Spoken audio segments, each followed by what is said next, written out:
rừng quạt luôn chun sòng sai pin nè chun khang lớn ní cứ quạt quạt xịt bẹ anh sẵn than bài cái hai ta son để sốc đập bò cái này mình chỉ ca khăn phóng sẽ điên cho lắm á sẵn sốc xa phóng hãy đá tiên lùi kì nơi lùi plei nữa còn ha đo màu bằng cái gì thay đã lụa đã chặt môi đã chặt anh tới khi này cũng là bạn anh đào giờ lùi kì tập đây tập ra đằng tới bờ lý ban đằng thang ô khai chọn đằng vô tăng pina màu tê nè khi này lụa lì vô lùi đây đào giờ lùi bằng plei cà phê gì kì chẳng hơi bàn chia bị bọt tay để cùn bạn anh nhà thổ đòi sao đã bọc cô khăn nó bảo làm khuôn cho anh nhà thổ mình men chia anh nhà thổ bật bật nè anh nhà thổ khai mà nóm nhé chúng nó ấp rom prang từ phơi cay xinh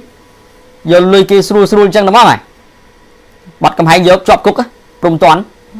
tức là miên đúng không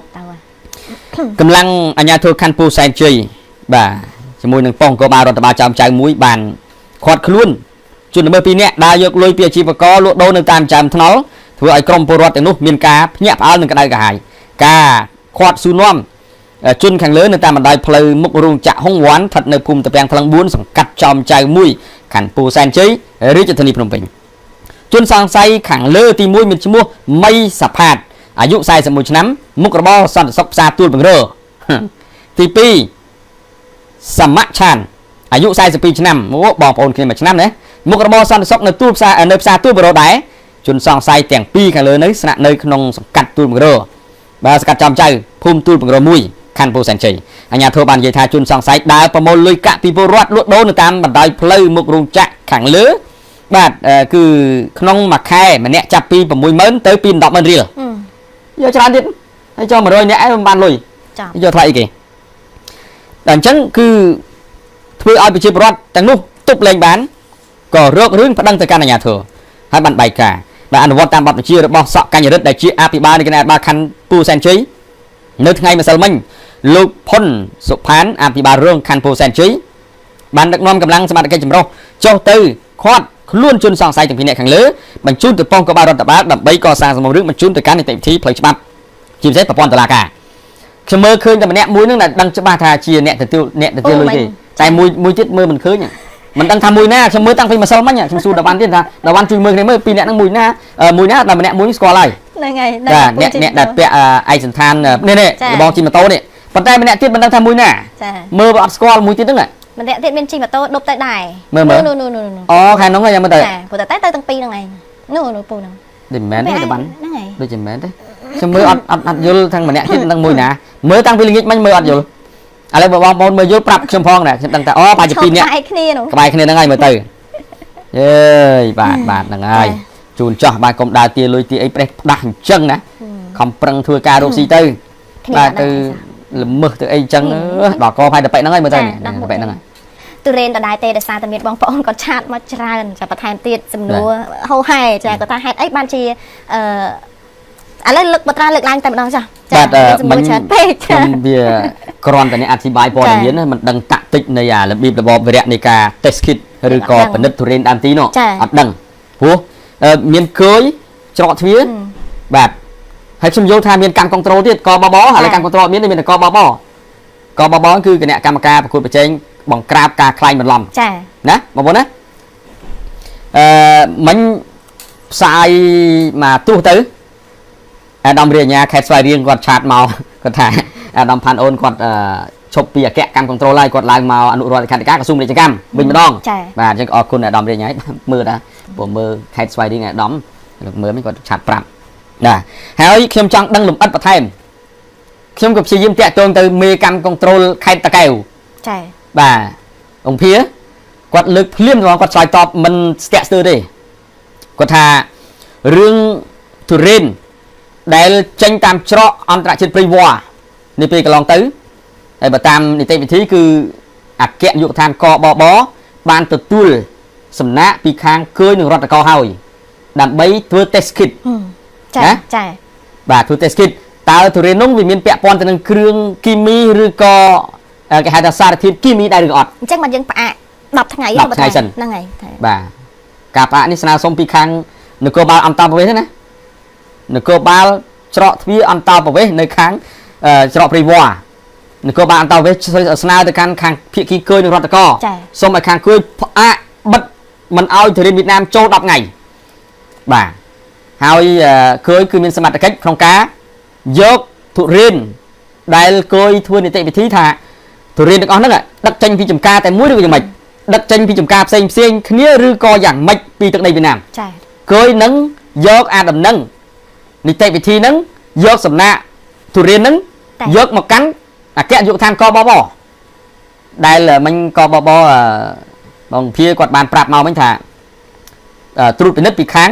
កបប test kit អីអញ្ចឹងនៅឡាបូអញ្ចឹងណាហើយពិនិត្យឲ្យបើសិនជាអត់មានផ្ទុកសារធាតុគីមីប៉ះពាល់សុខភាពទេអនុញ្ញាតឲ្យចូលធម្មតាតែបើសិនជាពិនិត្យមកឃើញពាក់ព័ន្ធនឹងការសង្ស័យហើយនឹងដំណើរដើមជើមដែលខាងភាគីគយជូនដំណឹងមកកាន់កបប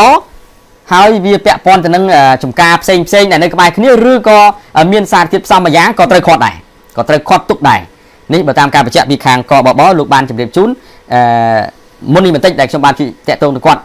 បើកឡានផងគាត់និយាយផងតែគាត់និយាយអត់មានស្ទាក់ស្ទើរគាត់ប្រាប់ចំទៅហ្មងនីតិវិធីគឺនៅលើគយនឹងរដ្ឋកោច្រកទ្វារទេមិននៅបបទេកបបគឺអ្នកនៅឯដើមទីអ្នកនៅឆ្ងាយនេះមានលទ្ធភាពពិនិត្យនៅលើទីផ្សារណានៅទីផ្សារបណ្ដៃច្រកទ្វារគឺ no អញ្ចឹងបានបងប្អូនគាត់លើកឡើងជាសំណួរថាតើយើងអាចដាក់រថយន្តចល័តនៅជាប់ជាមួយនឹងតាមច្រកព្រំដែនជាមួយនឹងកយឬក៏យ៉ាងណាដែរអានេះខ្លាចមានសេចក្តីជូនដំណឹងថ្មីពីខាងកយគេស្នើពីខាងឧរដ្ឋាគយស្នើមកកាន់កបបដើម្បីដាក់រថយន្ត test kit ហ្នឹងទៅច្រកព្រំដែនអាហ្នឹងគឺអាចតែបើសិនជាគយអត់ស្នើទេគឺ no នេះបើតាមការស្ដាប់បញ្ជាក់មិញណាបាទអញ្ចឹងតាមពិតទៅគយនឹងកបបវាស៊ីជាប់គ្នាទៅកម្មជាប់គ្នាព្រោះគយគឺជាអ្នកអនុវត្តទៅលើការពិនិត្យទំនិញចេញចូលពុនឬក៏បញ្ជីលក្ខខណ្ឌផ្សេងស្របតាមភូតគាមអនាម័យឬក៏អត់បាទហើយសម្រាប់ test kit គឺមានតែកបបមួយតែប៉ុណ្ណោះដែលមានរថយន្ត test ផ្ទាល់ខ្លួននិងឡាបូ test នៅផ្ទាល់នៅអគ្គនាយកដ្ឋានកបបណាក្រៅពីហ្នឹងគឺគ្មានសមត្ថកិច្ចណាមួយដែលមានសិទ្ធិក្នុងការថាទំនិញនេះអត់ល្អទំនិញនោះខូចគុណភាព no គឺមានតែកបបមួយគត់តែប៉ុណ្ណោះអញ្ចឹងតាក់ទងទៅនឹងច្រកព្រៃវ័ននេះយើងមិនដឹងនីតិវិធីថាគយច្រកទ្វារបានស្នើមកកាន់កបបហើយឬក៏យ៉ាងណាក៏ប៉ុន្តែមិនមែនយើងទេថានិយាយរួចរាល់ទៅហើយយើងមិនដឹងតាក់ទិចពីរឿងកិច្ចការងាររបស់មន្ត្រីរាជការយើងគ្រាន់តែផ្សាយដំណឹងឲ្យបងប្អូនយើងបានស្ងប់ហើយជ្រាបជាដំណឹងថាកបបគឺមានសមត្ថកិច្ចក្នុងក្របខ័ណ្ឌតែប៉ុណ្ណឹងតែមកដល់ច្រកទ្វារគឺមានតែគយនិងរដ្ឋកោកម្ពុជារបស់យើងតែប៉ុណ្ណោះចាឥឡូវយើងរងចាំថាតើការតេស្តទៅលើផ្លែទុរេនដែលខាងគយចេញតាមច្រកព្រៃវ័នហ្នឹងចាយកមកកាន់ខាងកបបយ៉ាងណាយើងនឹងបានជួបបងប្អូនមិញបញ្ជាក់បន្ថែមបន្តិចទៀតផងមិញលោកប្រធានកបបខាងខេត្តតាកែវគាត់បានប្រាប់ដែរថាម្សិលមិញយើងពិនិត្យបាន900គីឡូនៅខាងច្រកភ្នំដិនខេត្តតាកែវតែពិនិត្យឲ្យ900គីឡូហ្នឹងគឺអត់មានបញ្ហាគីមីអីផ្សេងទេអានេះគឺគាត់បានបញ្ជាក់បាញ់មិញហ្នឹងហើយក្រៅហ្នឹងតែបើសិនជារឿងខាងច្រកព្រៃវ័នអាហ្នឹងរងចាំមើលនីតិវិធីខាងជំនាញគេតាក់ទងគ្នាយើងចាំតែទទួលដំណឹងទៅហើយបងប្អូនយើងក៏ចាំតែស្ដាប់ទាំងអស់គ្នាទៅរឿងទំនិញចេញចូលតាមច្រកនោះបងប្អូនខ្លះគាត់បានលើកឡើងដែរថាចប់បើសិនជាអាទំនិញដែលត្រូវពិនិត្យហ្នឹងយកល្អមកពិនិត្យហើយអាផ្សេងទៀតមិនទាន់បានពិនិត្យអាហ្នឹងនីតិវិធីរបស់ជំនាញគេបាទគេមិនដែលសម្លាប់មនុស្សយកមនុស្សទៅឲ្យហូបអារបស់របរមានគីមីទេក៏ប៉ុន្តែអ្វីដែលសំខាន់គឺត្រូវឆ្លងកាត់សុខភាពក៏ដូចជាភូតគាមអនាម័យរបស់កម្ពុជាយើងដែរចាខេត្តកោះកុងនិយាយពីបញ្ហាសម្រាមចាមិញនេះឃើញរូបភាពគឺថាពីពេញផ្លូវតែម្ដងហើយខ្ញុំចង់ដឹងសម្រាមនឹងវាយ៉ាងម៉េចហើយនៅណាចេះតែបានមើលផ្លូវលីងនៅកោះកុងផ្លូវផ្លូវបើកម៉ូតូលើសម្រាមចាបាទចាភូមិថ្មសឃុំថ្មសស្រុកបតុមសាគរខេត្តកោះកុងណាបងប្អូនប្រជាពលរដ្ឋរកផ្លូវចាញ់អត់ឃើញទេចាពីពេញហ្នឹងហើយគោនឹងខ្យល់ចាប់ងក់យកមកចងទៅហ្នឹងចងវាមួយថ្ងៃវល់ងាយគោដកដង្ហើមលេងរួចហ្មងនេះកហ្មងពេញផ្លូវ